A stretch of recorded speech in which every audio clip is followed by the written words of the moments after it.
There are some risk factors that we pay very close attention to. Essentially, if there is a family pattern. Type 1 diabetes, on the other hand, is primarily a genetic predisposition.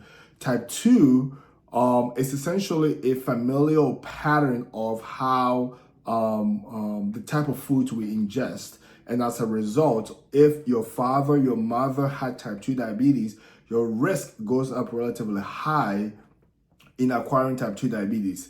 But it is not necessarily a genetic predisposition, although given the nurture or the environment that we grow up, the type of foods that we eat, that can increase your risk of becoming type 2 diabetic if your parents had type 2 diabetes. Another risk factor includes being over the age of 45. That's another reason why certain folks may end up developing type 2 diabetes. In fact, because this is in part because the metabolism is relatively slow at that particular time as we age, and the body's ability to process sugar it's not that sufficient. And hence, if you're taking lots and lots and lots of sugar, that significantly increases your risk of developing type 2 diabetes. Obesity.